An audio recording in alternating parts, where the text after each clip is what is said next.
We are live. Great. All right, good afternoon, everyone. Welcome to our work group on English learners. My name is Dr. Deanne Collins, Deputy State Superintendent for the Office of Teaching and Learning. And also on behalf of State Superintendent, Mr. Mohammed Chaudhry, we are excited that we are going to have another great meeting today. Mr. Chaudhry may be joining us for a portion of the meeting, but myself and other members of the MSEE team, we will be facilitating today's meeting. And so once again, we have a nice packed agenda for our work group. As a reminder, this meeting is being recorded. We always want to make sure that everyone's aware of that. It's being recorded and live streamed via MSEE's YouTube channel. Our guiding question for our work group meeting today is, how can Maryland ensure that high quality instructional materials, sometimes we hear the acronym HQIM, how can those processes include English learners? So we want you to think about that as you'll hear today, our discussions, along with some the national spotlights that you'll hear. We have a spotlight on national best practices and research. We have Texas Education Agency joining us today and the Louisiana Department of Education, and we are super duper excited. Then we'll have a chance to talk about Maryland's existing policies and practices, and Ilhe Yoon will talk to us about that. Then we'll have a data dive by Matthew Decay, and then we'll end with some time to do a little bit of a discussion and get into the recommendations for our next report. So we will jump right into our spotlights on national best practices. And first we'll start with Jennifer Aguirre and Julie Lar from the Texas Education Agency. They will do more official introductions of themselves and their work, but we are excited for them to share information about how they institute high quality instructional materials. I believe, Laurel, you are running the PowerPoint, so I will transition to our Texas Education Agency friends. Thank you so much today. We are very appreciative. Thank you, team. Appreciate that that warm welcome. Again, my name is Jennifer Aguirre. I am, as you just heard, with Texas Education Agency. I am joined by my colleague, Julie Laura, who is here. I specifically work in the Office of School Programs, and I am the Director of Open Education Resources. So my primary role is really focused on the development and the publication of high quality instructional materials. I'll leave it to Julie to introduce herself. Hi, good afternoon, everyone. I'm Julie Latta, and I'm the director of the EL Support Division. Just for some context, additional context, my division supports the program implementation. And as Jennifer mentioned, she's over the OER, sort of the HQIM and high quality instructional materials section in another part of the agency. So we do collaborate quite often, but just for some clarity and specificity, we have two very distinct roles. And so I support my team and I support the program implementation. And can I get from folks on the screen a thumbs up? Can you see the PowerPoint presentation? Great, perfect. We can. Okay. Jen, would you mind switching it to presentation mode? Not at all. That Thank was you so next on my much. list. Absolutely. Great. If there are any tech challenges, please don't hesitate to come off mute and let me know. And I'm setting my timer for 20 minutes. So you guys can all help me monitor my time. As Julie mentioned, I would say, like, really key point number one is it's been so important for our two teams to collaborate. We are literally on different sides of the Texas Education Agency, but I do feel like there was a period of time where Julie and her team and my team and I were meeting daily for some of this work. And so I do think that is an incredibly important part of the journey. We sort of took your guiding question and said, to try to figure out, like, how do we frame our presentation? We put it back onto Texas. So kind of, the guiding question we're going to be looking at is, like, how did Texas support English learners with high quality instructional materials? And how did we use our materials as an opportunity to really help English learners in K through 12 schools. So we're going to talk primarily about two different resources. One is an overview of the Texas Resource Review, and then another one is the development of TEA's quality instructional materials. And both of those things combined have really helped us develop some quality materials and practices for English learners. And then we will have some time at the end for questions if that is helpful. Thing really to kind of ground in our work for us has been just the sheer and utter importance of high quality instructional materials. So that really in our mind was phase one and is sort of the game changer when we think about equity and access. And so really ensuring that all teachers and all students had access to high quality instructional materials, in large part because there is a growing body of research that really does point to the positive impacts of having quality materials available at schools.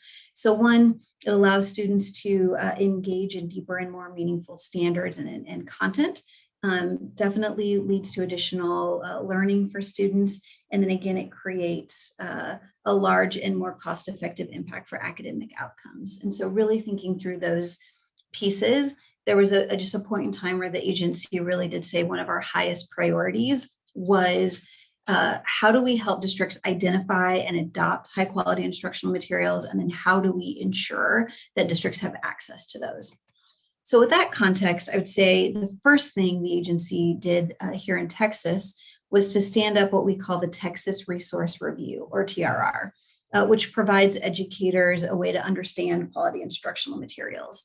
And you can see on my screen, these are just two different rubrics that we have for quality rubrics. One, the one on your left is 3 through 8 RLA. The one on the right is K through 8 math. You can see there's a lot of common components, but the component I want to call out for today is this section, which is supports for all learners. And obviously this is, I believe, what we're here to talk about today.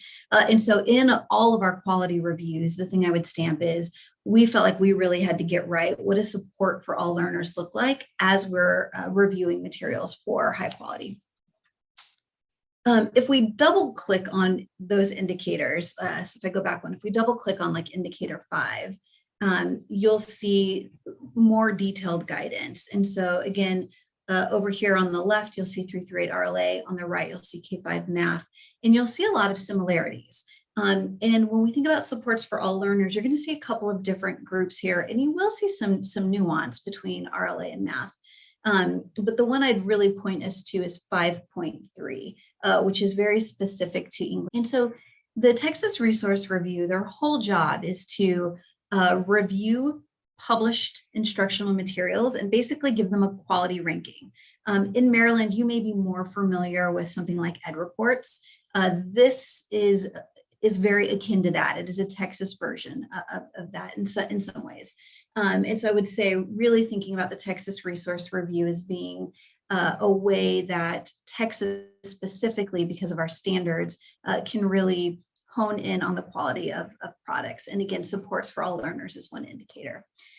So each product, if we, sorry, let me go back one. Each product does have this view where you can get basically a ranking or a score for supports for all learners. And then you can double click on that and see it in a couple of different ways. So you can continue to drill down on this score. And so here you'll see specifically that indicator 5.3, which is specific to English language learners. And then you can go a level further and get a report for a particular product. So any product that has been reviewed is going to have these reports that come with it. And you can pull the report for English language learner supports for any given product and do a detailed review of that. So if I'm a district and it's time for me to shop around for instructional materials, the TRR is a place that I may want to go to really understand how quality are these materials and cut the data in certain ways. Specifically in this case, how are these sets of instructional materials going to support my English learners were we to adopt these? And you can see here, this is not the full report on my page, and I tried to hone in on one paragraph so that you could see that in greater scale. But the reports do have a fair amount of detail, and they are really helpful when thinking through the adoption processes.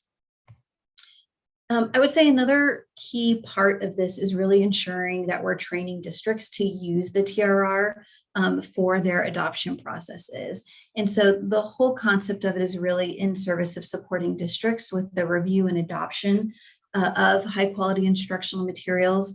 And so it is designed to help districts when they're getting ready to select their next set of math or their next set of science, to have, again, a go-to place for some quality assurance guidance.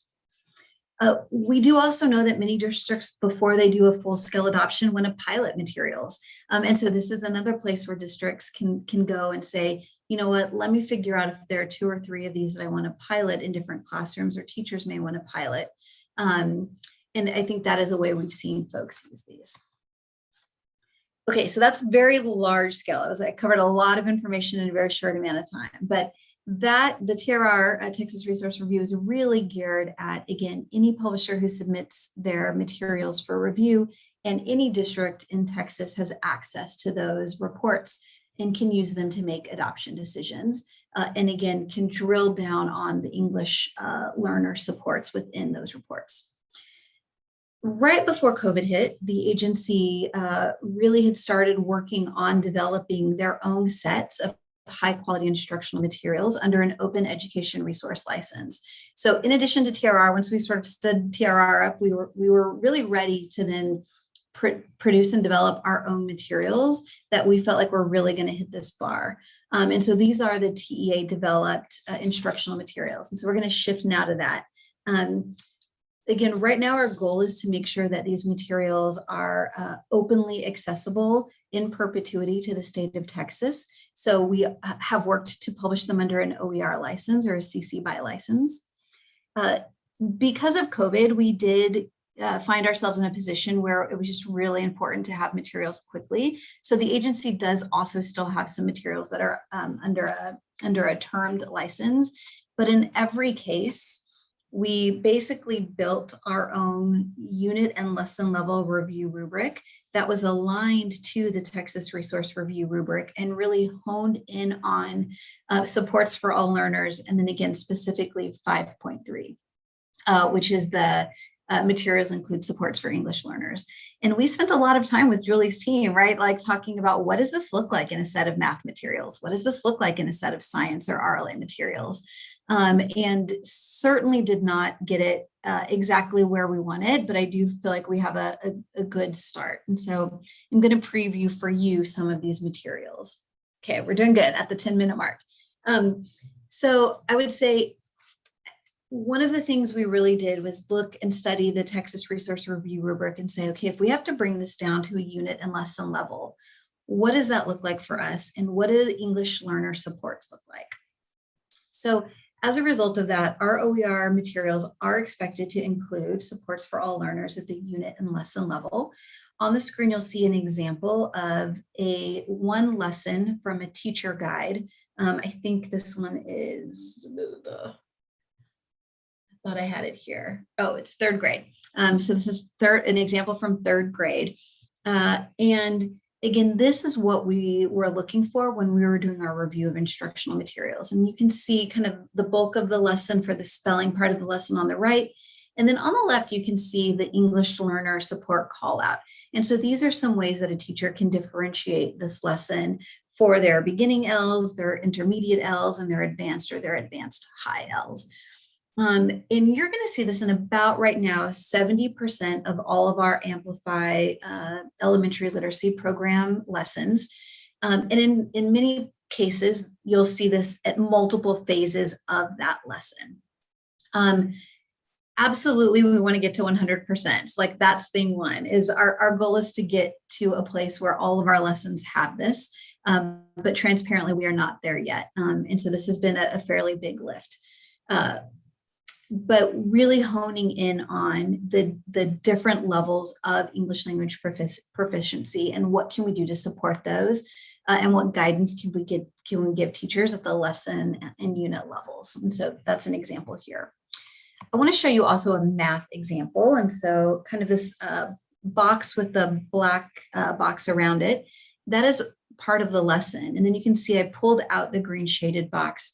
And this is the teacher note. And this is an example from second grade Eureka Math Teaks Edition on giving teachers guidance to how they can increase visual inputs and context for English learners. So I'll give you a second to read that green box because I think that's really helpful, again, just to see a math example and what it includes.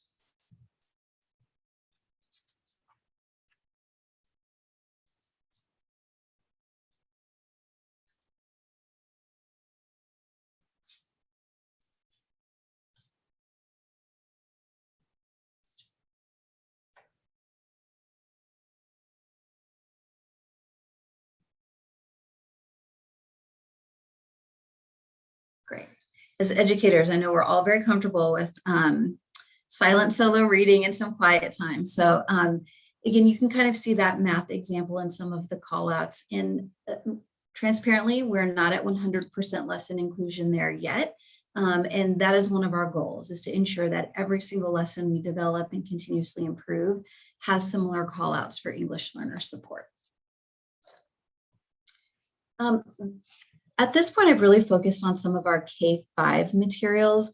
I do want to shift a little bit to some of the supports we have in 7th and 12th grade as well. So in addition to what we have in K-5, we also are working on our supports for upper math and upper RLA. And you can see what that looks like here in this box. This is still very much work in progress, but really trying to identify very similarly what are the supports we're going to have in 7th and 12th grade, and how do we replicate some of the successes in K-5. I will also say in our K-5 space that we do have materials in English and in Spanish, in math, science, and in RLA, reading language arts. So that's another pretty big win for us. You can see this is a picture of our Amplify Elementary Literacy program. And this is a snapshot. Let me see if I can get my cursor to move over here. You can see over here in this box in the upper left, you can toggle between English and Spanish materials. And for this one unit, you'll see that there is a teacher guide, there is an activity book, there's an editable PDF. So you have an activity book that's a standard PDF, and then you have one that's a Word document. You have the reader, the digital flipbook, you have a ton of digital resources here for students. And these materials are all available in English and in Spanish. So you can see kind of, if we were to toggle that Spanish button, here's what you would see for our Spanish offering. And so these resources become incredibly important when we're thinking about different models of bilingual programming. If Maryland is like Texas, you're going to have quite a few models of bilingual programming where you may have 50-50 two-way, dual language, or you may have a 70-30. So lots of different models. And we're working to continuously improve our guidance around, hey, how do I use these models with my particular bilingual program? Or how do I use these materials with my particular bilingual program model? But certainly one of the benefits is if I am in a teacher and I actually only have my English speaking students, but then I know that I have a few English learners, I can go to my Spanish materials for reference if I need them. And so that is just another benefit of these. At the upper levels, again, if we go back to kind of 7-12, while not all of the materials are in Spanish, we do still offer a handful of Spanish scaffolds and supports. And so one of the things we do for our secondary students is really ensure that with every unit, we have a unit overview available in English and in Spanish. And so this is a resource that we have so that students can start to build their context and their understanding. It lays the groundwork for some key vocabulary within that unit, and certainly gives some grounding context to activate some of that prior knowledge for language learners. Additionally, we work to have caregiver materials, so materials that go home to families in English and in Spanish. And we actually have that with all of our materials at the unit level, K through 12. And that's really with the intent of bringing families along, making sure families know what students are learning. And so it's really important to us that we're including our English learner families. And right now that is only available in Spanish and English. Certainly, like we're doing some research to say, okay, what is our third most common language in the state of Texas, and how do we increase access and translation options? And then we have in our upper level materials, unit related knowledge building articles and activities. So while not everything is available in Spanish, we do work to ensure that along the way in each unit, an English learner can still have access to some of the content to help them, again, continue to build their knowledge bank, continue to activate prior knowledge, and continue to have access to some key resources to build the vocabulary needed for that unit and the standards needed for that unit. Okay, this is a lot of information, I know. So the two primary resources we talked about today were, again, the Texas Resource Review and our Lone Star OER, which is our state-developed open education resources. And we will ensure that your team has these links so that you have access to some of these resources. And in our last minute or so, did want to open up the floor to see if there were any questions from the group. Thank you. That was great. Julie, did you want to add anything? No, thank you. I just wanted to kind of, I forget if Maryland has the bilingual requirement like Texas does. And so that's why we focus on most of the Spanish materials, as she mentioned, is available for K-5. But to the question earlier, we really do, because of the different program models, whether it's dual language one way or two way or transitional early or late exit, specifically in dual language, whether it's one way or two way, obviously one way, we do focus a lot on the native language literacy or first language literacy. So we do try to have as much in Spanish or transadapted in Spanish as we can.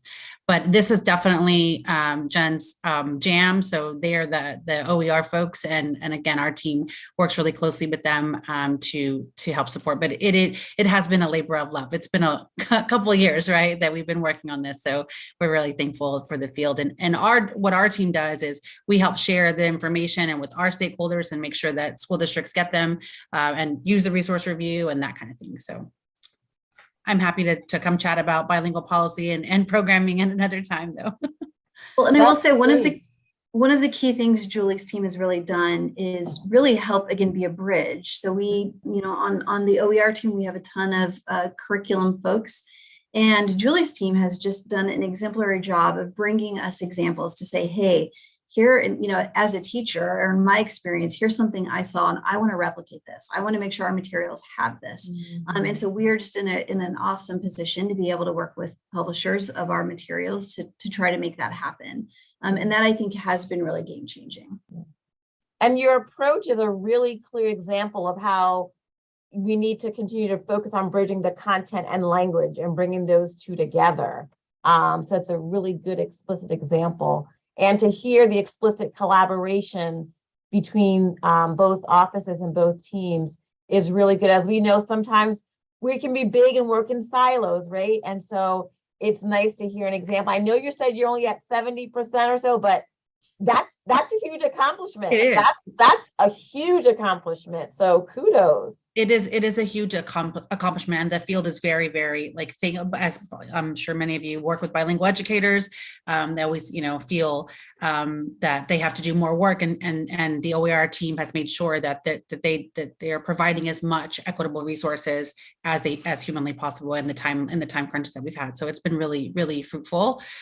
Collaboration and integration is sort of an expectation of our commissioner and our deputy commissioners, and so we find the time, we make it happen to the best that we can, Jen. Yeah. So. Any of our EL work group members want to come off mic and ask a question?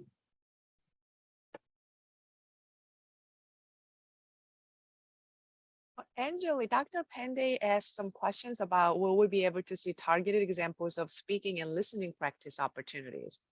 Angeli, do you want to comment further on that? Oh, thank you, Ilhe. It was just a question because I know that this is really one area, and I think most of us would agree that the sort of literacy bulk tends to fall on reading and writing, and we're finding that our students are sort of falling behind in speaking practice and listening practice. And we know that they're tested in these areas, and these are skill areas that are extremely important for our students. So I was just curious as to, in your materials assessment, how are you, especially with sort of the exciting advances in technology where students can record and assess their speaking abilities and their listening abilities. Maybe if you could just maybe speak to how you're utilizing your evaluation criteria to ensure that all 4 modalities are given enough practice. A great question. I can take a stab at that one, and then Julie certainly jump in. There are a few ways I can respond to that. I think the first thing that comes to my mind is starting with our littlest humans in K through 2. We do offer very explicit K through 2 foundational skills in phonics, and we actually offer that in English and in Spanish. So I think that's thing one, is making sure we have there is getting ready to go live. There actually is a Texas Resource Review K through 3 phonics rubric. And so that rubric is getting ready to publish its first round of reports. So I think thing one is across Texas, districts are going to have access to quality reports around phonics programming. On the OER end, we offer K through 2 foundational skills in phonics in English and in Spanish. I know that my Spanish colleagues would say, well, it's not totally called phonics in Spanish. And so that's thing one. And then within those programs, we have things like a sound library. That's the thing we hear most frequently is helpful, where teachers and students can, click icons and hear certain sounds and certain sound clusters. And then we do offer what's like a QTI test. So we have an assessment platform that will also let students record sounds and let teachers, play that back and hear that. And then within our materials, we do aim for, I think similar to Maryland, right? The 4 domains: reading, writing, speaking, listening, and our English language proficiency standards are built out with those domains. And we have the expectation that all of our materials, K through 12, are hitting every single ELPS at every grade. So every single English language proficiency standard gets hit multiple times. And we call that out in the materials as a specific, like, hey, this is focusing in on speaking, or this is focusing in on listening. In some of our materials, we have been able also to develop a language objective. So in addition to our content objective, we have a language objective. That is not yet the case with all of our materials. We want it to be, but again, there's a number of things we're putting in that continuous improvement bucket. Ideally, we would actually love to have a content objective and a language objective with every single lesson and every single product we develop, but we're not quite there yet. I do think that's one of the next phases for us in making sure we're consistently hitting all of the domains throughout the course of a unit and a grade level. Yeah. Julie, is there anything to add? Oh, sorry. I was just going to add that, and in addition to that, our ELPs are also being revised or in the process of being revised. So we've got a little bit of work to do, or sort of wait time to do on that. But I think you answered it perfectly. Yeah, thank you so much for that, because it's very interesting to note that a lot of the skill areas are very bottom-up focused with phonics instruction, but like learning how to enumerate or making a point or making an argument logically in speech, for instance. And then having a way to evaluate that, so kind of marrying the academic outcomes with the rhetorical outcomes would be extremely useful to see. But thank you so much for your Absolutely. And the only other thing I'll add, because you just made me think of it, is we also very much, I have not even gotten into our research-based instructional strategies. We lovingly internally call them the RBs. And one of the key components that we really have honed in on in K through 12, both literacy and math, quite honestly, is the ability for effective student discourse. And that really is another area that we've really drilled down on, honestly, K through 12, but that is a place at the secondary level that I do think greatly supports our English learners, because there is a strong emphasis on student discourse. There's a ton of resources in our materials that help teachers facilitate and have strategies around discourse and how do we engage our learners, our English learners in those scenarios, because they can be scary for English learners. And you know, so we really do have a focus on student outputs in reading and in speaking, and try to match our supports with those. Thank you both. That was fantastic. We learned a lot, and you know, we'll continue to stay in touch as Maryland continues to think about what this means for us. So thank you so much. We are now going to transition to you, Louisiana. Jessica, you're here with us, right? I'm here. Thank you so much, Jessica. You can do your official introduction.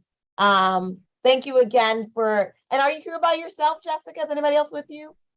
We actually have Meredith Jordan from the department here as well. Hi, Meredith. Thank you so much for joining us. I'll turn it over to you, Jessica. All right. Forgive me just a second. I'm adjusting my screen here. All right. So thank you, everyone. My name is Jessica Carmen. I lead the instructional materials review here at the department. I wanted to begin with just a brief overview of our instructional materials process, and then discuss how we use our IMR process to signal and incentivize quality in instructional materials, such as supports for English learners. So we can go ahead and go to the next slide. There we go. So in Louisiana, all districts are able to purchase instructional materials that are best for their local communities, since those closest to the students are best positioned to decide which instructional materials are appropriate for their district and classrooms. So to support local school districts in making local high quality decisions, the department leads the online reviews of instructional materials. And then these tiered reviews describe the degree of alignment with state content standards. I mean, each local school system then determines if their use is appropriate to meet the educational needs of their students. So our IMR webpage has numerous resources for school systems, publishers, and vendors. Our website provides an overview of our process, as well as the policies that guide our review process. From this webpage, you can access the tiered reviews, contract pricing, weekly report. It also includes the content areas that are currently under review, and then provides information and the opportunity for public comment. We also include our publisher's guide for IMR submission, and this guide just details the process and provides detailed directions for the submission process. And then so our submissions just go through several phases of the IMR process. During phase one, our team pre-screens the submissions to determine eligibility. Once it's past pre-screening, the materials are then placed into the review queue. During phase two, the submission is reviewed by a team. And then once the review is complete, we send the review to the publisher, who has the opportunity to submit a publisher response for the completed review. And then finally, in phase three, the final review is published. So the reviews are tiered based on their quality and alignment to academic content standards. Each rubric includes non-negotiable and negotiable criteria. So tier one materials exemplify quality, meaning that they meet all of the non-negotiable and additional criteria. And then our tier two materials are approaching quality in that they meet all of the non-negotiable criteria, but not all of the additional. And then finally, tier three do not represent quality, as they do not meet the non-negotiable criteria.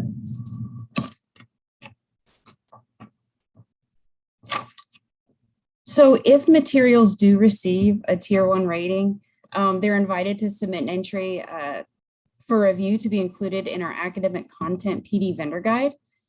School systems use this PD vendor guide to identify vendors who provide initial and ongoing training for the implementation of the tier one curriculum. So in order to be included in the guide, the entries have to be approved by both our content teams and diverse learner teams through a review process. that's similar to our IMR process. The content team will review for explicit and direct connections to the Tier 1 curriculum. And if the supports for diverse learners, such as supports for ELs, are included in the entry, then our diverse learner team will evaluate that those supports are not only included, but aligned to Louisiana's instructional approach. They'll ensure that adequate support is included, whether there's explicit references for English learners and students with disabilities, if there's clear action steps for teachers to ensure that diverse learners succeed, if there's opportunities for teachers to create plans, practice, and then receive feedback based on their new learning. And then also if there are opportunities for leadership support. So if that criteria isn't met, we don't publish the entry with those diverse learner checks, but we do offer feedback for possible revisions. And if vendors make those possible revisions and then meet that criteria, then we can add those checks in on that PD vendor entry guide, or excuse me, PD vendor on their entry for the PD vendor guide. So we use the IMR process to not only signal quality, but also to incentivize quality in regards to instructional materials. Each November, the department releases the super app for school systems planning. So school systems will select the curricula and professional development that they plan to purchase for that upcoming school year. And so while school systems aren't required to select and purchase the Tier 1 materials, unless they have some sort of academic or disciplinary label, state pass-through funds are awarded to school systems that do select the Tier 1 curriculum and the associated professional development. So quality criteria, such as like instructional shifts, priorities, expectations, are all included in the evaluation rubrics, and we update those each year. So our diverse learner indicator is an example of using that IMR process as leverage to signal and incentivize the use of quality materials. So by making this diverse learner indicator required, instructional materials cannot receive that Tier 1 rating without meeting that indicator.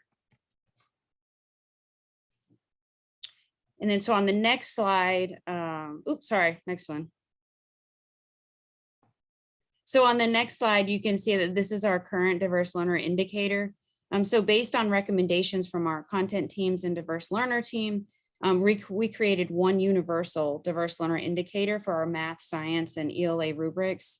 And each year we review this, we'll review all of the indicators of the rubric, of course, but even this one as well, just for possible revisions. So currently we are looking for just appropriate suggestions and materials for supporting students at varying levels, making sure that the language used is not an obstacle. If it is, we look for additional supports to be included in the materials. But we are working on updating the rubrics. We do this every summer. Those are set to be released in October. So this language will likely change. And as you can see on this next slide, we have just the draft version of the revised indicator. So it identifies both English learners and students with disabilities as diverse learners. We're still looking for those appropriate suggestions and materials to support diverse learners. But we also added in language reflecting accelerated learning, which is another instructional priority we have as a state. And then we added in this last sentence here to ensure that guidance around these supports is provided. So that is my time. I didn't go as in-depth, but I really wanted to emphasize the use of our IMR process as a way to signal and incentivize quality, including, as mentioned, supports for English learners. While I'm not the EL expert, I can answer any IMR questions you might have. So I have left my email address here if you want to reach out, but I also provided the department's English learners webpage for more information there. And of course, if there's any immediate questions, I'd be happy to answer. Thank you so much, Jessica. Meredith, did you have anything you wanted to add? I apologize, y'all. I had to step away as Jessica started.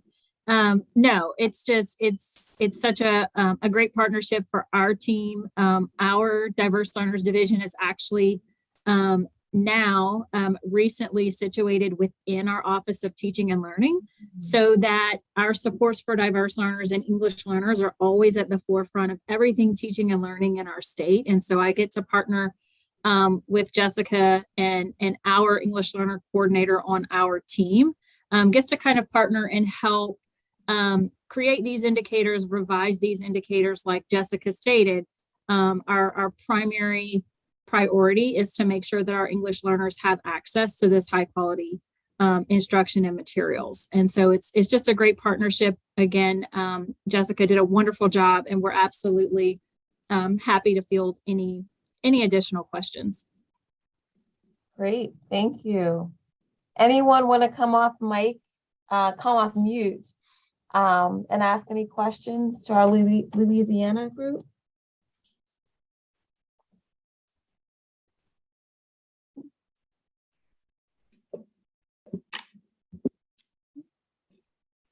I do have one that I wanted to ask, because we can, similar to Texas, the theme that I see is this collaboration and this connection with the content areas is really, really important and solid. So that's good to hear explicitly.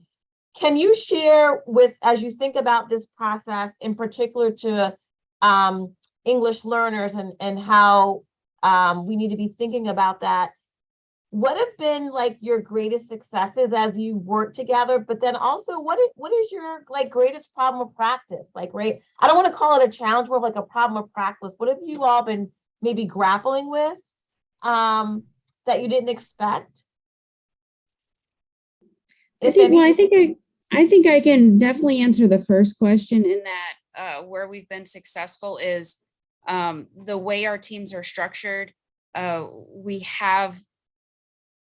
We have teams with that specific content knowledge or specific expertise, and the way we're able to collaborate, like I can answer anything inside out of instructional materials review. I actually really enjoy talking about it.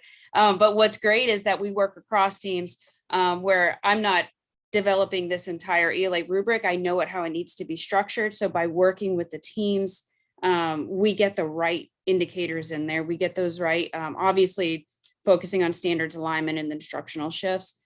So working with the content team and diverse learner team, I think we're really able to not only provide a really quality rubric, but also have that same messaging to the field of what we expect to have in instructional materials.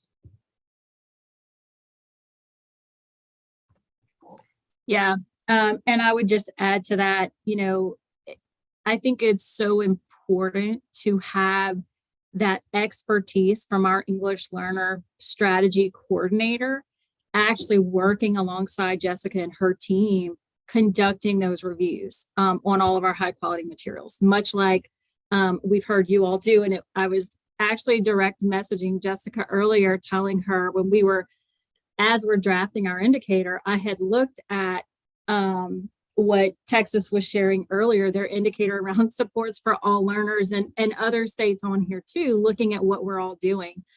So I think it's important for us to kind of have that expertise, and in our state, that's very much valued and brought to the forefront in everything we do and in these reviews, making sure we're supporting these learners in the way. I think around that second question, similar to what we've heard earlier. So we're doing a better job.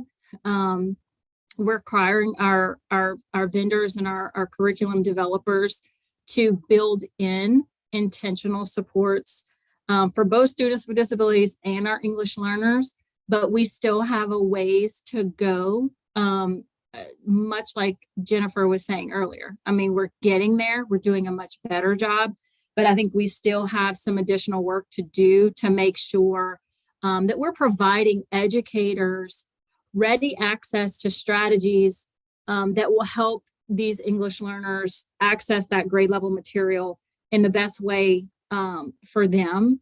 So we'll see, much of the same things that you saw Jennifer kind of screenshotting some of those tips for educators, but we think there's more that we can do there and be intentional And we've developed, our L strategist has developed some additional glossaries of, a glossary of strategies that's intended to help across all content. Educators support these students to access that high quality grade level material. But we definitely think we can be much more intentional inside that curriculum, because we know educators are looking inside the curriculum.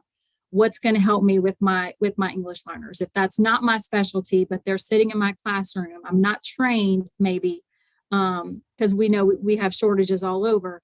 But really intentionally inside that curriculum, making it very accessible for educators to know exactly how to support these learners. Great, thank you very much. Last call for any other questions?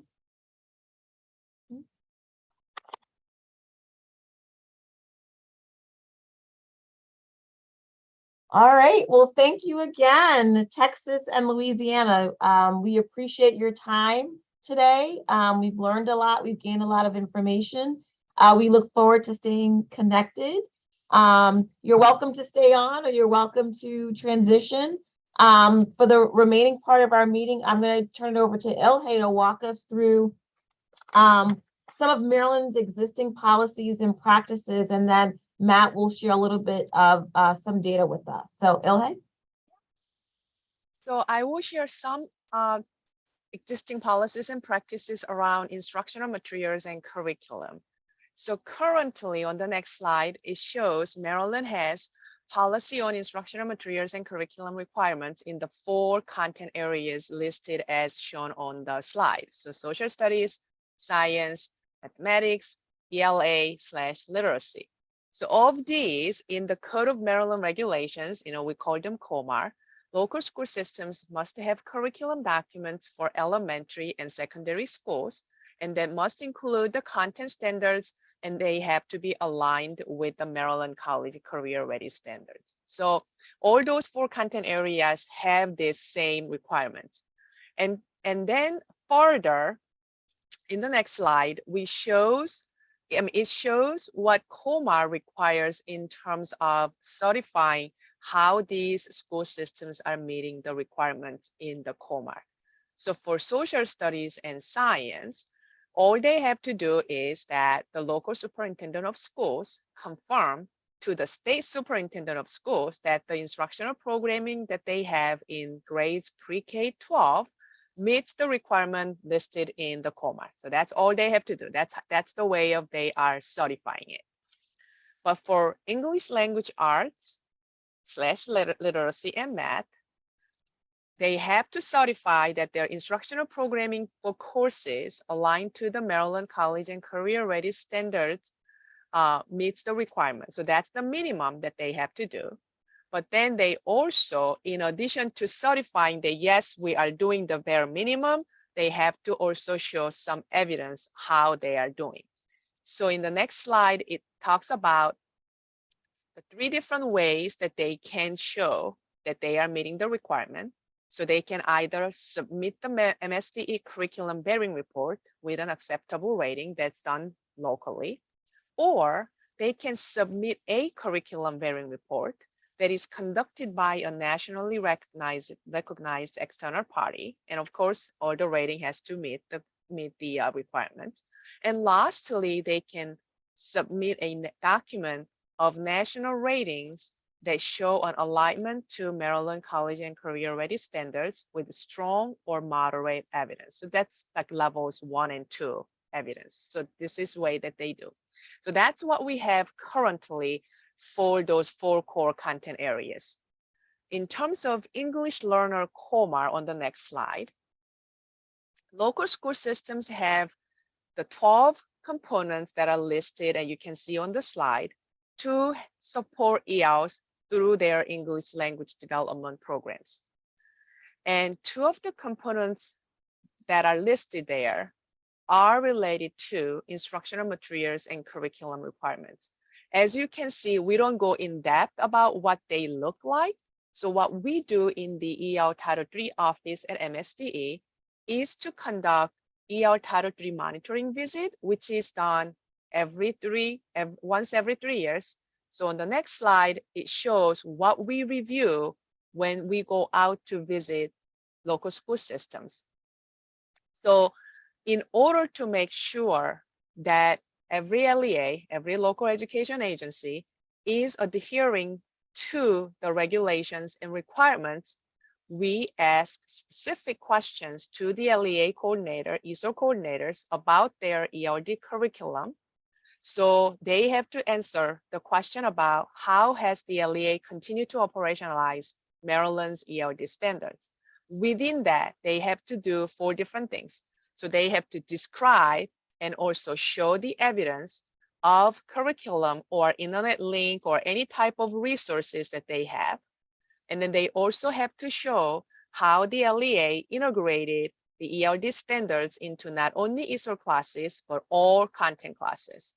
And then they also have to ensure that the ELD programs and the materials of instructions that the LEAs are using within the program for their ELs are compatible to instructional services and materials that are provided to non-EL students. And then lastly, they have to show or describe how LEA is making reasonable and meaningful effort to ensure that their ELD program instructional materials are aligned with the Maryland's ELD standards.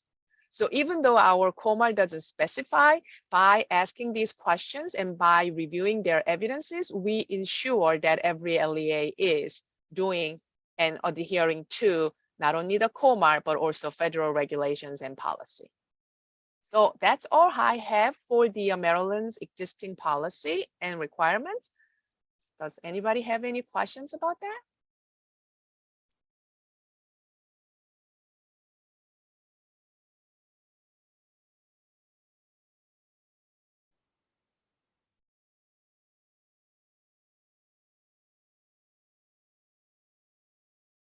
Oh, so Angeli asks, has any district not passed? Not really. So every LEA did provided us the documents or evidence or narrative that they are doing. So we haven't had any LEA that didn't pass this requirement. And Paula mentioned the Title III MSD department does a thorough, comprehensive, and professional job in monitoring visit. And we always talk to the local school systems that yes, when people hear about MSD coming out to monitor, our job is not really go out and ding people. Yes, sometimes we find things not related to the curriculum and instructional materials, but there are some things that we find that we always work together to resolve and to make it better.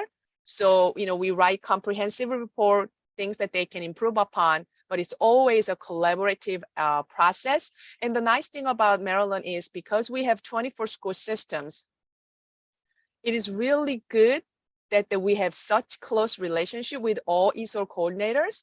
And because of the geographic size of Maryland, we can have meetings with all these 24 ESOL coordinators. And that really builds very strong relationship. And ESOL coordinators in local school systems are always reaching out to us if they have any questions and if they need any technical assistance.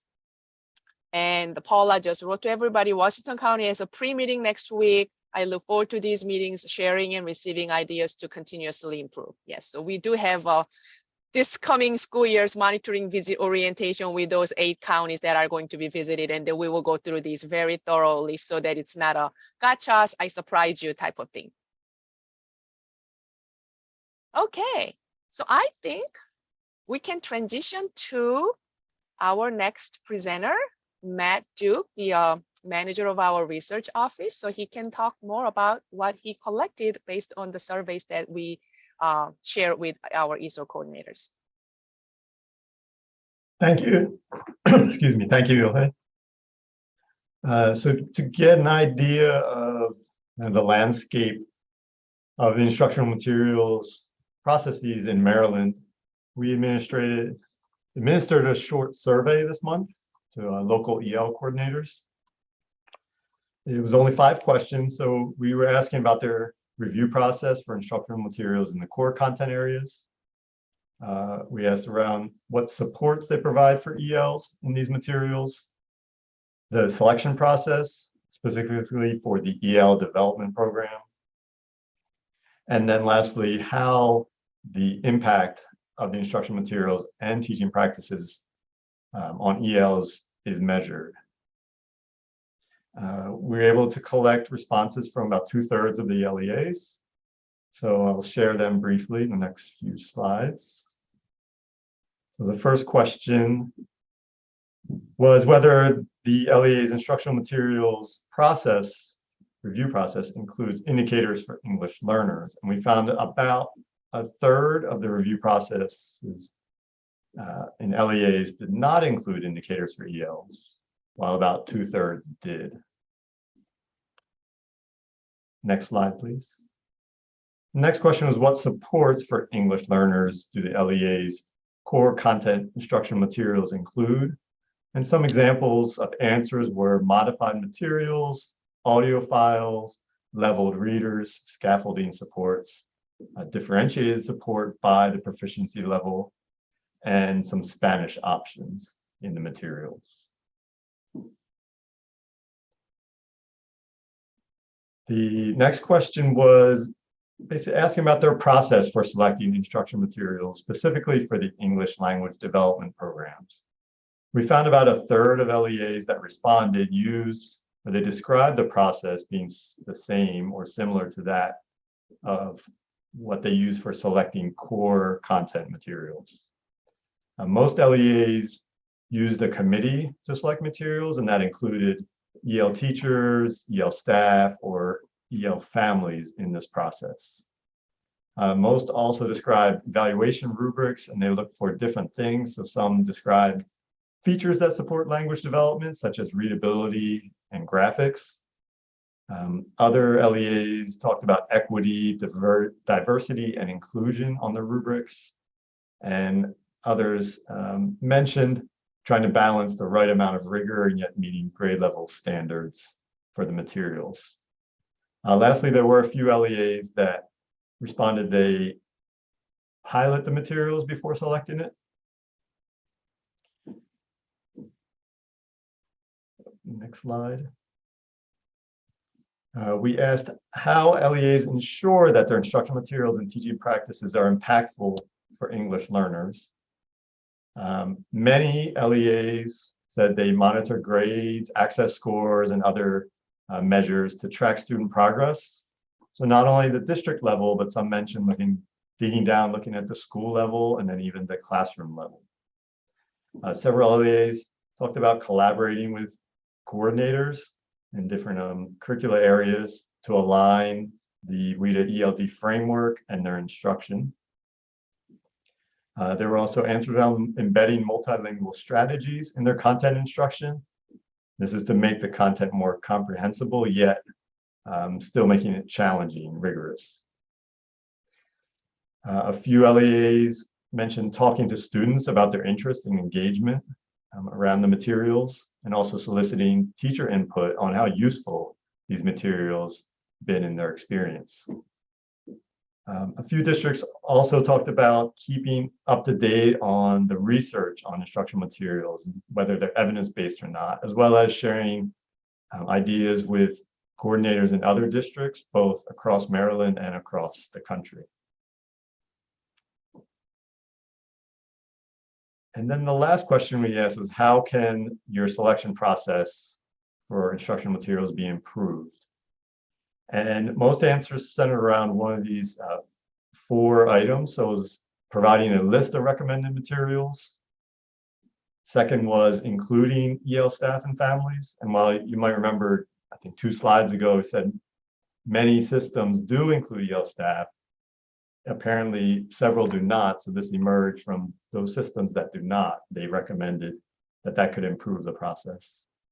The third point was providing professional development on how actually to do this and do this well. So how to select them and how to use evidence-based research. So we know there are resources such as Ed Reports or the WhatWorks Clearinghouse, but depending on the resource, it takes some knowledge of how to use it.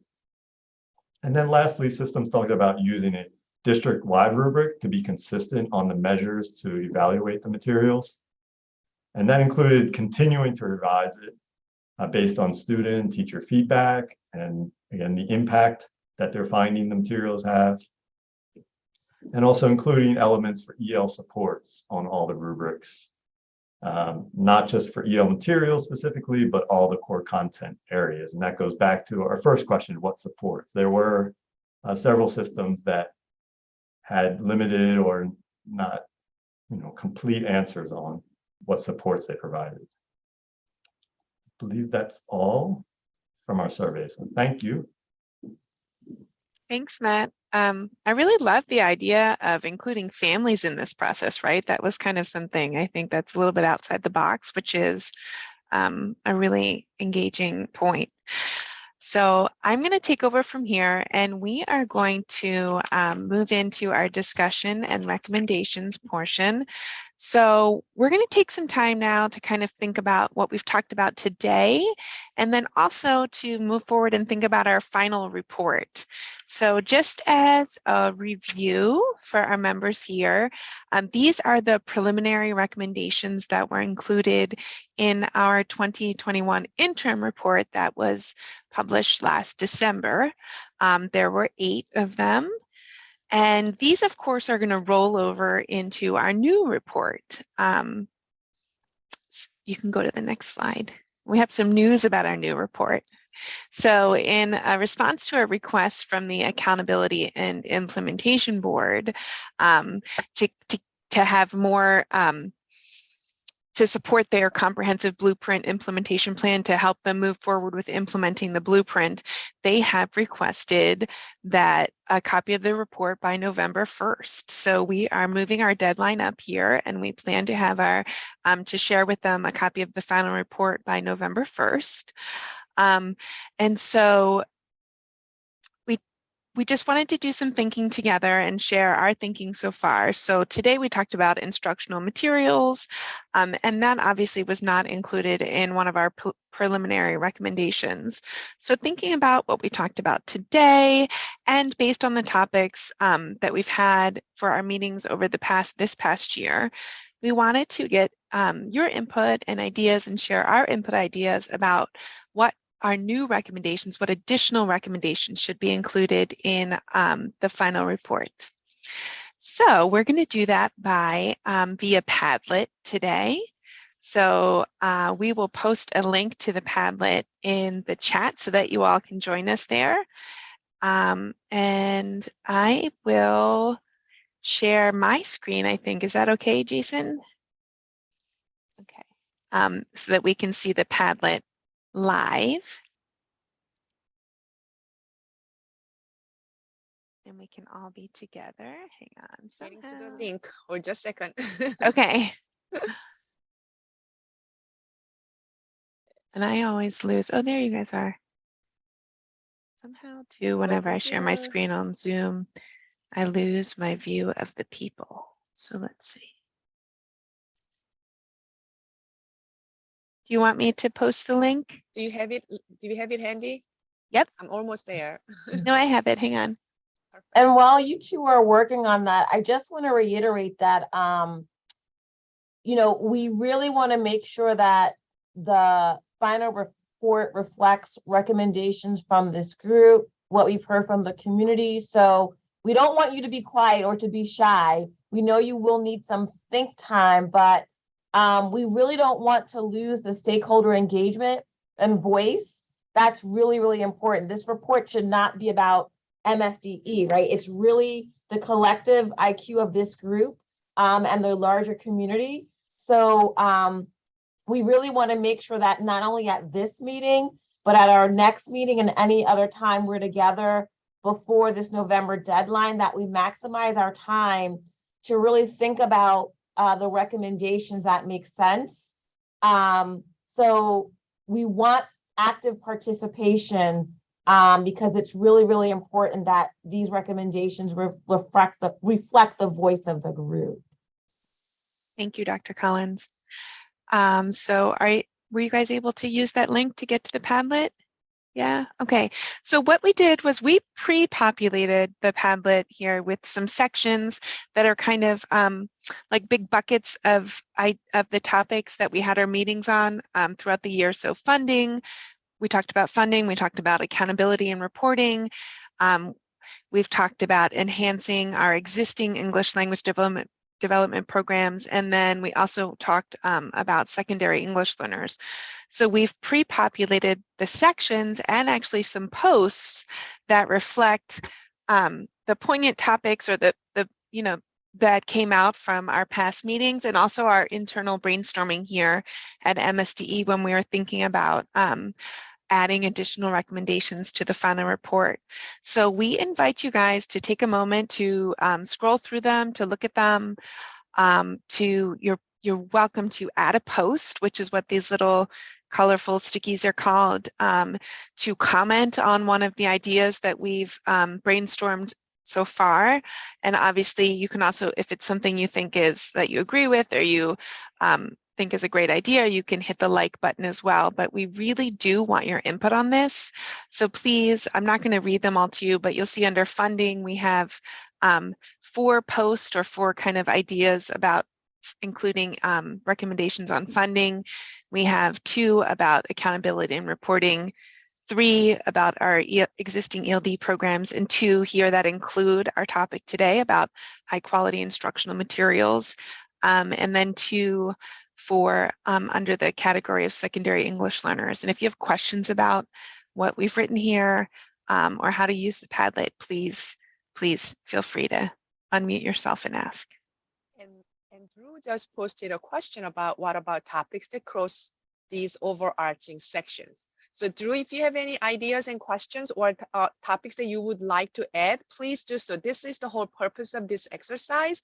It needs to be your input and your feedback, and we are just facilitating. So please, just like what Dr. Collins said, don't feel shy about it and just put your ideas in it. And we need your help. Like Laura mentioned, the report is due November 1st, which means we probably have to finish writing it by mid-October. So we really need your input and help. So Drew, are you unable to add a section as a visitor? Is that what's happening? Because I have a button here that says add a section. I don't have that button. I can add things underneath the sections you have now, but I can't add a section. So Drew, why don't you type it into the chat box, and then Laura will be able to add that to the section. Okay, sounds good. Thanks, Ilhe. Thank you. And Drew, I'm actually going to put you on the spot a little bit because I want to get the group talking. What are you thinking about? What's on your mind, Drew? I know something's on your mind. I just spent 5 hours presenting about secondary English learners' identities at the Prince George's County Student Services Conference. I just got back and came here. My entire 2 sessions were filled with counselors and social service workers who know nothing about working with English learners. And they said, Dr. Fagan, you're focusing so much on teachers, of course. Our new program for Prince George's County administrators, which is great. They're like, wonderful. We need something. I'm trying to find out, where is that here? Where is the education for our student services personnel to work with that? Because to make English learners successful across the curriculum in education, it goes above and beyond teachers and administrators and specialists. It goes to include these people. So that's what my focus was. And it's in my mind, just because I spent literally from 8 o'clock to 1 p.m. today with these people in Prince George's County, 400 of them. Yeah. Well, that's great to hear. So that's what, and my 2 sessions were packed, especially because I was focusing on secondary education English learners, which they said almost no one does. It's always primary, where the secondary education English learners are unaccompanied minors, are homeless students, those who identify as LGBTQIA. Where's the information for us to work with them? Great. So we actually have something around, educating teachers to work with English learners.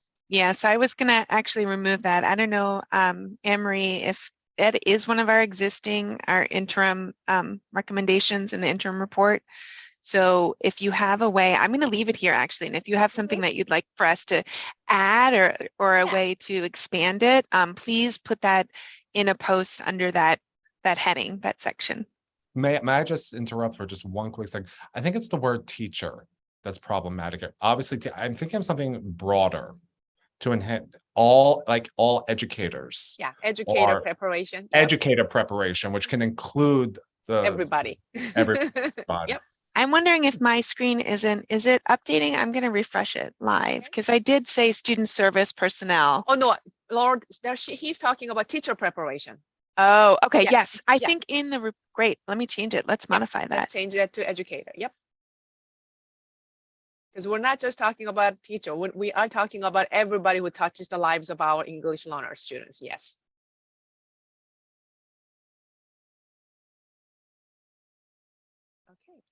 Okay. Okay.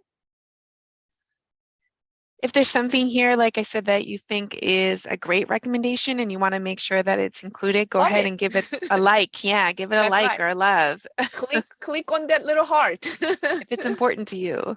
That's right. And I know I don't know who wrote about the 75 per student allocation be used with ELFM parent engagement and bilingual PPWs and counselors. And you know, when we are revamping our final report, one of the things that we're gonna write, I don't know if I can spill the news, Dr. Collins, but we are going to yes or no? Yes. We are really going to We don't want to make any commitments yet. Yes, but broadly. but we are going to really make strong, very strong wording regarding having the interpretation and translation, and then the family engagement, bilingual, not just Spanish, you know, but bilingual parent engagement person. So it will be there.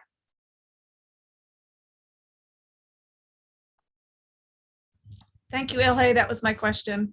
Oh, good. Okay, I'm glad I answered your question. We're thinking the same way. Okay, Paula, you came off mic, so you're it now. You want to? Can you expand a little bit more? I'd love to hear what you're thinking about. So, Dr. Collins, is that the Zoom equivalent of making eye contact with the teacher in class? There you go. Absolutely, absolutely. So our county has been trying to figure out how to make that 75% allocation work with, is it per student or is it per the program? We have a system that has schools with maybe just 1 or 2 ELs and others that have more. And we could certainly use a lot of the funding for the interpretation and translation, but how can that be divvied up by student if 75% of that money has to be allocated to the student? Does that make sense? So Paula, where does the 75% come? Yeah. Isn't it oh my goodness, he was really great. He brought the Excel Justin. Justin? Yes. Remember we did the spreadsheet activity, and he said there's the money that's being allocated to each district, 75% of it needs to be allocated to EL students and schools. I think it was schools, wasn't it? It goes to the schools. Yeah. Schools. So then that goes back to the point of with the high mobility rate, and if there's somebody housed in an office, say like an international welcome center who does interpretation and translation, they're serving the whole district and not necessarily each individual school. So does that leave only 25% for district-wide activities like that? That's actually a good question. We're not expert on budget, but that's something that, you know, we could clarify definitely. That And would I be think, helpful. Paula, that some of those, as we flesh out the 2 recommendations under funding about the utility of funds, right? So identifying specific uses for how that EL funding can be, you know, recommended uses that it might hit there.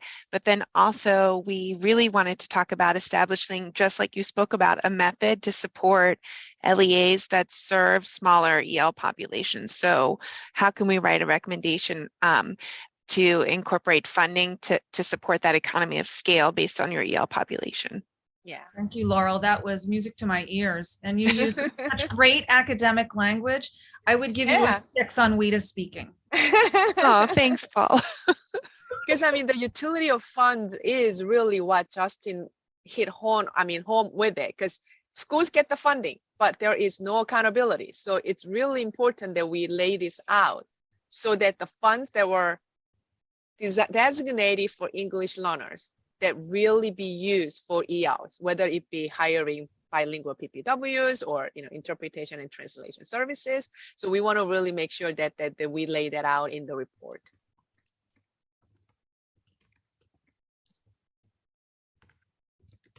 Thank you, Paula. That was fantastic. Very helpful questions. Thank you for calling on me. That's what happens when you turn on your camera. All right, so do we have any more comments? We said something about accountability. I see someone wrote a comment about taking the students themselves into account. So, and I think this might just be maybe not in the wrong, but intended to be addressed about the instructional materials. Okay. But yes, including student voice in selecting materials. I think that's another great idea. We talked about having that parent voice, but the student voice. Thank you to whoever added that. Can I come in and ask a question? Yes, of course, Drew. Educator preparation. What is the real feeling about making it mandatory, dedicating actual credits to all of our certification areas to focus specifically on English learners? I know over the years there's actually been pushback. I know originally, quite some time ago, across different states, people weren't thrilled about making special education mandatory for credits, mandatory for all certification areas. What are the different areas feeling about this, and how practical is that, given the fact that certification requirements for our teachers are so stringent right now and so crowded? This is necessary. There need to be dedicated credits for English learners. Absolutely, I've been advocating that for years.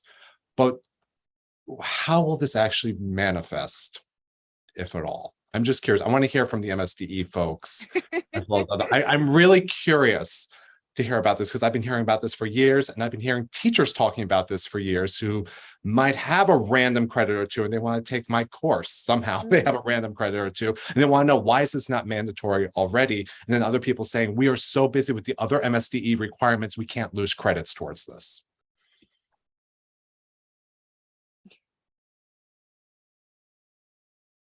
And I know where Drew is coming from with this, because he and I have been in EL Advisory Council for many, many years, and some of the things that came up from the meeting was the requiring. And I think, just to give a background, Dr. Collins, so we did have the recommendation up through the chain, but I think it was difficult to really redo the certification requirement, and that's what the roadblock was. That if we are to add like 2 courses for EL, and then there will be other, content areas, like GT might say, that, oh, what about, gifted and talented students? Oh, what about this group of students, that group of students? And then, if we keep adding those classes and credits, then, teachers will have like so many more to pay to even just become a teacher. And that was, I might not be explaining it really clearly, but that was the kind of reason behind that we cannot just keep adding these courses. And then at the time, the solution was, well, local school systems can actually mandate their teachers to go through certain, coursework and whatnot. And then the other thing is work with the universities and colleges around and embed working with diverse learners into their current existing courses. So it's not an additional credit that they have to, or classes that they have to take, but they will be learning about strategies and about working with these diverse learners. I think this is an opportune time, Drew, for that question, especially knowing what's in the blueprint for Maryland's future, and thinking about the current state of our educational system right now, and thinking about the process that has already begun to promulgate the certification regulations. I think there's folks it's right for this kind of discussion right now, and helping to think about what may have been prioritized a few years ago, may not need to be the case. Also, what flexibility might exist. I think as we've seen with our superintendent and our board, in our past, board meetings, we've tried to think about how can we be a little bit more flexible, so that we're targeting those areas where we need them the most. So I would have to say this is an opportune time. And also, how are we having these conversations with our higher ed partners as well, right? Like, what would that look like? Like, what supports would they need in order to make this happen? What could this look like? And so from my experiences interacting with the with educators, with higher ed, I have found that there's more of an awareness and opening to think a little bit more differently, especially coming out of the pandemic and actually being on the ground and close to the work and seeing what the true needs are, that are different now than maybe a few years ago, and more advocacy around the need. But thinking about, how to be a little bit flexible, because we know what's on a teacher's plate, right? So how do we create this space if we're going to mandate it? What supports, even financially, right? What financial supports, coaching supports, all the things that teachers would need so that they can be successful. So that's not a clear-cut answer, but from my most recent experiences here at MSDE, and also proud to say that Kelly Meadows, the Office of Where Certification Lives, we've been having these kinds of discussions, as we look at certification and kind of where the needs are. And I just feel like the timing is right. And especially with this, report, we have an opportunity to put something like that as part of a recommendation. And so I think we should do that. So thanks for elevating that. Thank you for responding. We have a recommendation for certification, so that's the place.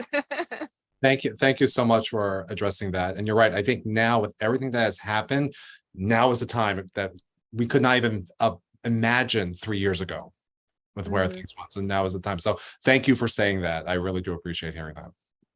Dr. Collins, I wanted to give a shout out to MSDE because they did revise something with certification. And that is where if you were conditionally certified and you didn't renew all of the credits in the time that you could get an additional conditional certification. I have to say that is tremendous. And we've had to terminate so many teachers in our programs,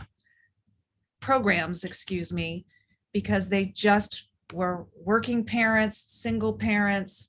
There was a lot of stuff going on in their lives, especially during the pandemic. They're new teachers, they're learning the craft.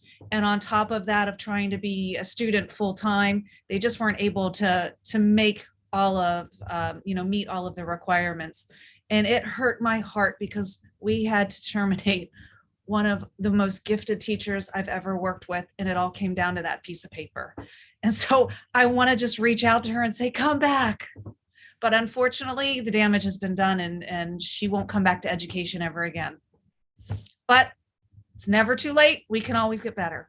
That's right. Well, thank you for publicly saying that. I know Mr. Choudhury would appreciate that. I mean, one of the things that has been awesome about working with the state superintendent is we've been talking a lot about what are some of the barriers, right, that are impacting the teaching profession. And so he is committed to looking at other ways and opportunities to remove those barriers. So thank you for that explicit feedback. Turn it back over to you, Ilhe and Laurel. Have any more comments that we had? I don't see any more chat. We definitely have some additional posts in our Padlet, which is great. And let's see if we have any questions about that. So I see a comment about accountability for students who have multiple ACEs. So are you, maybe if you are feeling brave and you want to share about that, do you mean just like including those as indicators, and part of the accountability plan, or maybe you could expand about that a little bit? So whose comment was that? Maybe they're feeling shy. That's okay.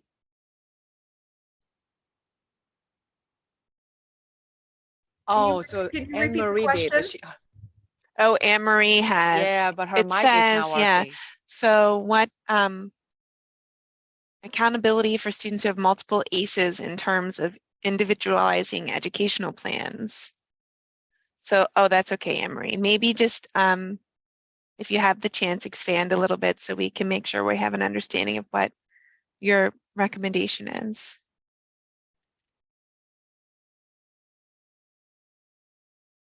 And then Paula, thank you for putting that clarification about that not school-based funding, right? How you use that utility of funds for things that are not school-based. How to support growing your own paras.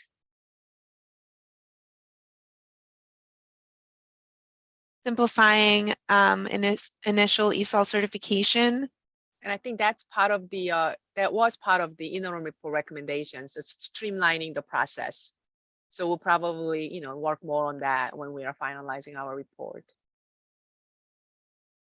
The TE program. Add the language needed into accreditation process for teacher education programs.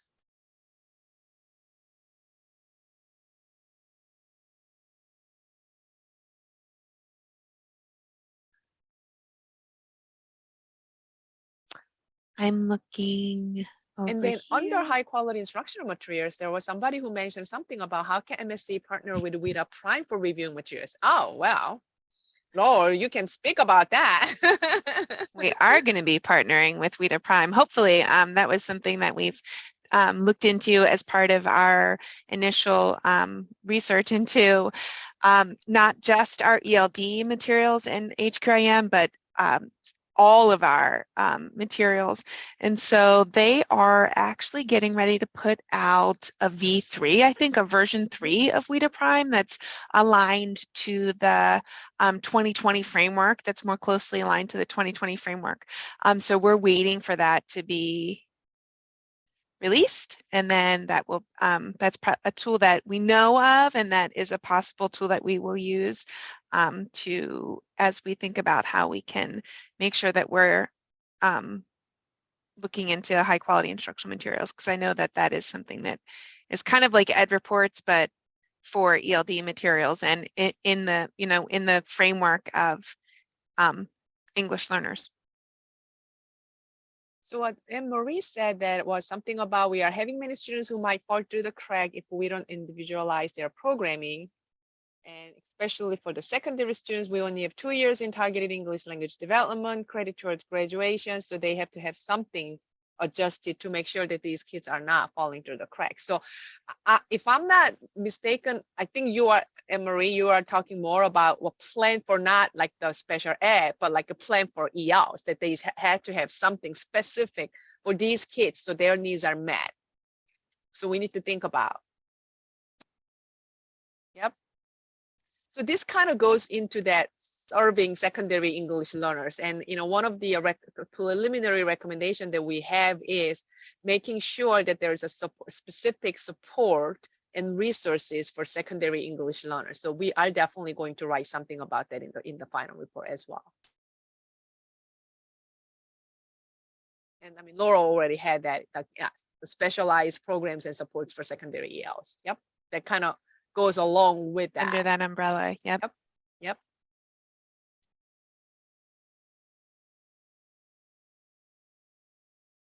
Yep, secondary ELs. That's why we had a meeting about that specific topic. a lot of work to be done in that area. Yep. All right, so what else do we have?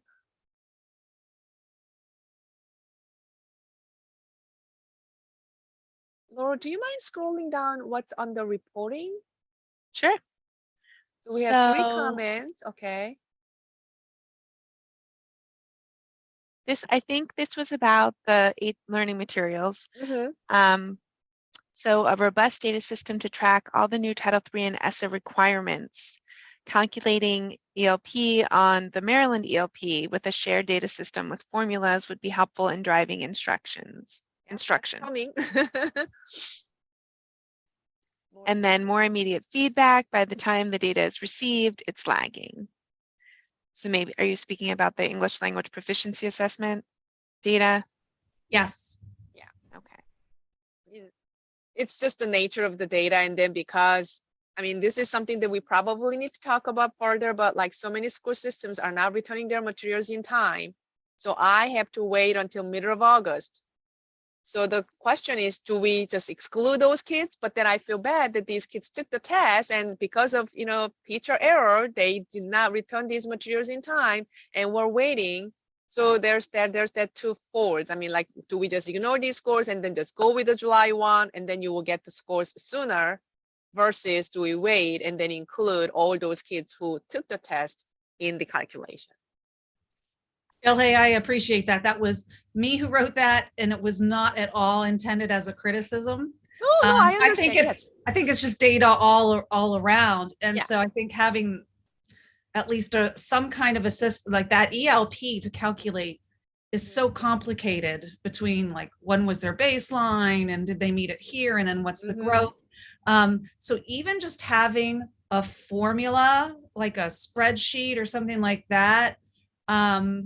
I mean, and you guys started that already with the database that we can look up student scores if they have them in the state of Maryland. But it would be so helpful to us because all the 24 LEAs, we're kind of like just either hand calculating every single student, or some of us have a spreadsheet, others have a programmer, and all of us are doing something different. And it would just be nice to be able to plug stuff in and have it spit it out. So at least we can kind of calculate an idea that kids are on target or not. So the burden doesn't fall completely on MSDE. We can use it as real-time data at the end of the school year when the scores come back to start making decisions about scheduling and placement and all of those things, even though it would be draft data created by us. But I think we just need a little support system to help create that draft data.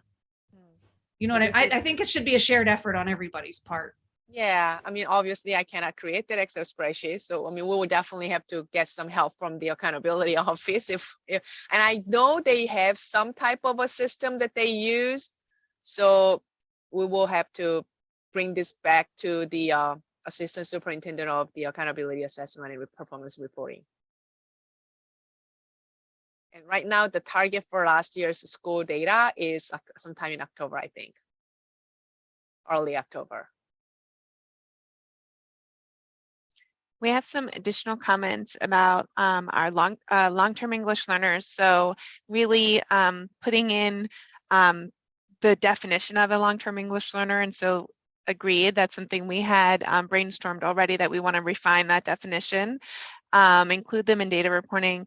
But I also love the idea of providing some guidance about how to identify at-risk LTELs and maybe offer some ideas for accelerated learning versus remediation, right? And we were just providing some technical assistance today about this topic to one of our LEAs. So it's definitely a hot topic. So thank you to whoever included that. Maybe it could be included in an MTSS, right?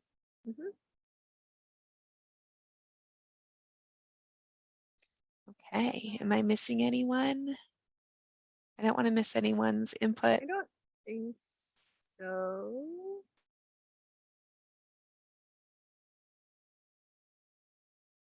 We just have a comments about the teacher prep. So that kind of goes then making it easier and then streamlining the process. So that's the same.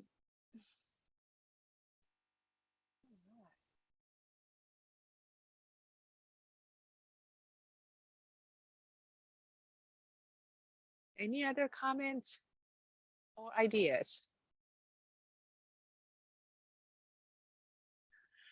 I guess can I ask a question? I am curious, what do you guys think about the process of developing and having some sort of HQIM review for ELD program materials of instruction? Is that there's no just after what you heard today a little bit and how we traditionally review or take a look at the materials just through our monitoring visit process. Does anybody have anything to offer about that?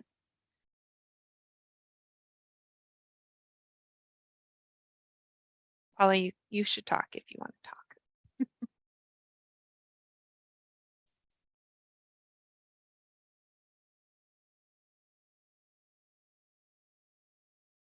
Okay.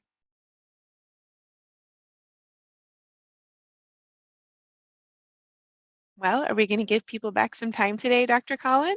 I think we are. This was great, though. I mean, we still got a lot of great information. Yes. We so enjoy these meetings because we always walk away with fresh perspectives and ideas. And again, just thank you for this time. We know this is a busy time of year for everyone, but we do want to make sure that the report reflects the voice of those that are closest to the work. So we are really, really appreciative of this time and opportunity. So yes, thank you so much. We always want to put a plug in for that these meetings are again live streamed. So the recordings get posted along with all the materials. So the PowerPoints from today's meeting will definitely be posted. Our next meeting is on September 29th. Again, the time will be from 3 to 5. And then we are still collecting input for our Maryland Public Schools survey. So for those of you that haven't had a chance to give input, please do.